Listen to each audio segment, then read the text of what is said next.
Hello again, we're going to do another video on this one. This time I want to go a little bit deeper on the data types, and more importantly, let's go ahead and make some programs using data types and what we can do with it while we're sharing. The first thing that you're going to see, of course, is the idle shell. And let's go ahead and do a file and do a do file. And what this will do is it'll give you a brand new blank template here in which we can start creating our code. Remember, it'll always prompt you to save it before you can run it. So the first thing we want to do, let's go ahead and put in some comments in here. I'm going to just do a quick copy and paste over here. Today is technically the 24th already. And this way, it just kind of give an idea what this is for. In addition to that, I want to go ahead and just make a little bit more comments on here, just for the purpose of demonstrating the comments again, and also give me a little description on what I'm attempting to do today with this particular code. So we already talked about a little bit on the variables, and we're going to go ahead and use that again just for our video here. So this time we're going to say number equals, and this is going to, of course, create the variable number, and it's going to give the integer or numeric data type value into that variable. Next, let's do one for a string. We'll just call it string. We'll use double quotes. And this will be our string value. Let's go ahead and move on to making a list data type. And you remember with the list data type, it is the square brackets.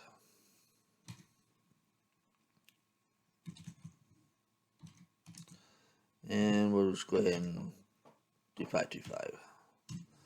All right, it gives us a couple of them inside the list, and let's go ahead and do the tuple data type. And with tuple, it is with the round parentheses. And let's go ahead and say, let's go ahead and make it Python.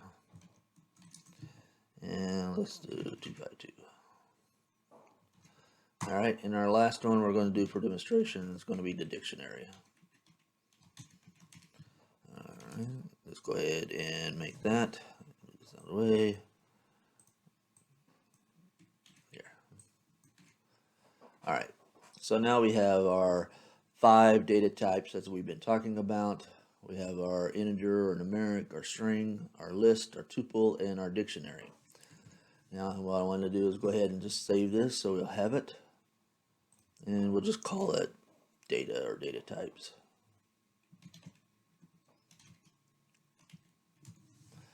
All right, now it's saved in. Now this is what I want to show you. So the biggest question is, if we are not aware of what the variable is, meaning how do I know that this variable is truly a data type of an integer, a string, etc. There is a way that we can do this. Now you notice before, if we do our print function and we put in our numerical, our variable, and we ask it to print out or display that value, run module, it'll actually print out the value of it as opposed to the variable itself. However, if you add type and then the variable, what this will do is it'll print out not the variable value itself, rather it'll print out the type of the variable it is. So let me show you what this looks like. Run module, and out here is our output, and it tells us that this is a class or an object of an integer or a numeric value. And this thing will work the same thing with these as well. So I could put in a string variable and I can rerun it, and it's going to provide the type of that particular variable called string, which is of course the str. We can do the same thing with the list, tuple, and dictionary, and it'll provide that specific class or object, meaning it'll identify the type of it. All right, so we're going to go ahead and move on to another concept. So let's go ahead and use our script or our program here. And this time we're going to use the print function, and we're going to say a string value of my number is plus the variable number. Now, before we even begin, I can tell you what's going to end up happening, but I want to show it first. So let's go ahead and resave this, and let's go ahead and run it.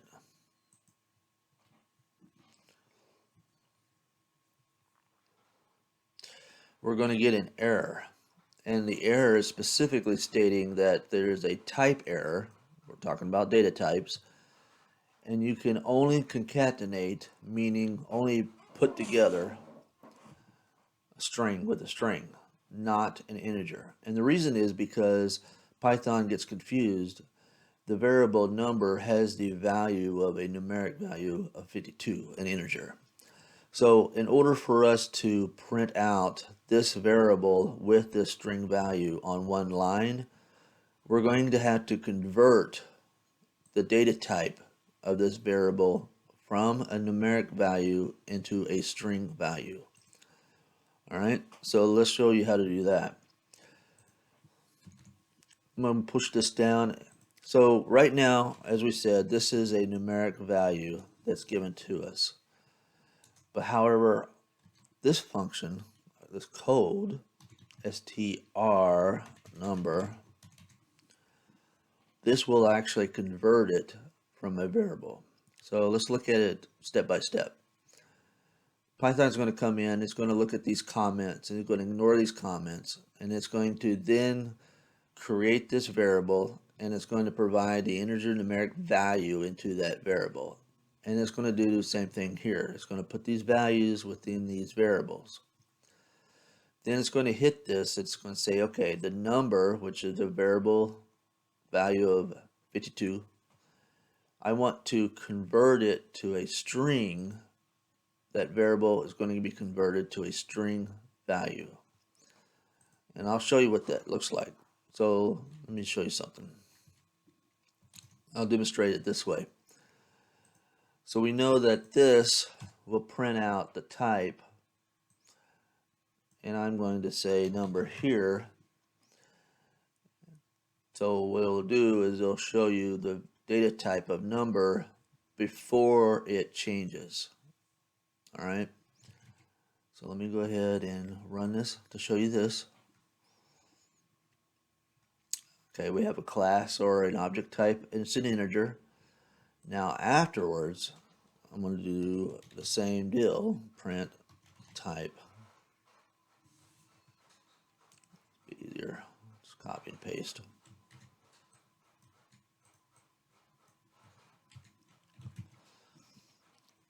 Now let's run it one more time. We should get two values popping out, and we do.